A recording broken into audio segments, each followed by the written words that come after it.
It is my honor to introduce you to a Vietnam veteran who entered the war at just 19 years old, whose job was to process the bodies of our fallen heroes and prepare them for their final respects. Here is Roger Davidson. We were the 506 Supply and Service Company Direct Support Memorial Activities. I think my job, looking back, was probably the most important job of all the military. I mean, you take a loved one that's been killed so it can be viewed at home. Tonsanute was their base, but it was just a little makeshift building off to the side. Looked like it might have been the size of an airplane hangar. It held like 250 bodies.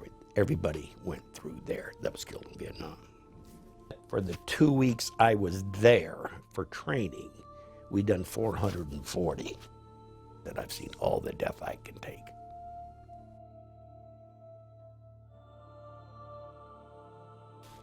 And we had, I think there was 4 or 5 tables that we put them on. Open up the bag, cut the clothes off, then take a skeletal chart and fill it out where, where they were hit, where it's missing. We'd shave them and give them a bath with a hose and that, take them back into the morticians, and then we would help them there when they would embalm. They would embalm them right there.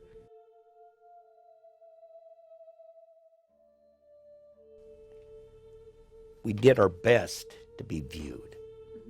I mean, they weren't sent home in a body bag. That to me is so disrespectful. They were sent home in a transfer case. They were clean. They were, We'd get foot lockers in. And I had a hard time with foot lockers. And we had to go through everything. Had to read everything. And I thought, my God, just young, my age. I feel like I knew them. You see their letters, and you go down, you work 15, 16 hours a day. You come back, you get something to eat, you go to bed, and you wake up and think, how many more?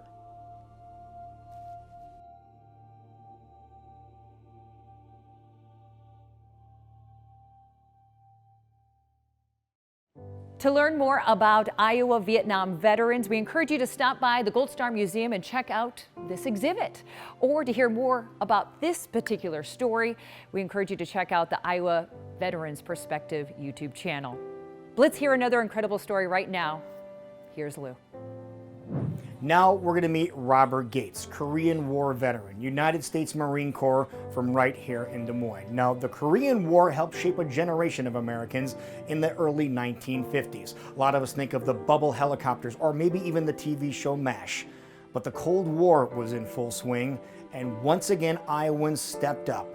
But this time, they were being sent to a place that a lot of them, until the war, had never even heard of. Robert L. Gates, and I was born 5/23 of 1931 in Des Moines, Iowa. I joined the Marine Corps as soon as we graduated from high school.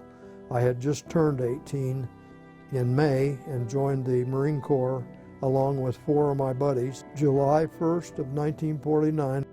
I didn't even know where Korea was. I'd have to look at a world map back then, but I soon found out where it was at. Well, you have seasons kind of like Iowa, but the winters are absolutely brutal. Besides being a mountainous country, North Korea attaches Russia, and that's Siberia, Russia, and so in the winter you get Siberian winds down the peninsula. The Battle of the Chosin Reservoir. The division had over 6,000 casualties, but most of the casualties were not combat wounds, they were from weather-related wounds, mostly frozen feet. I served in 5 combat campaigns, and combat campaigns are combat chaos is the best way I can describe it. You are constantly without sleep. In the winter months, you're constantly cold.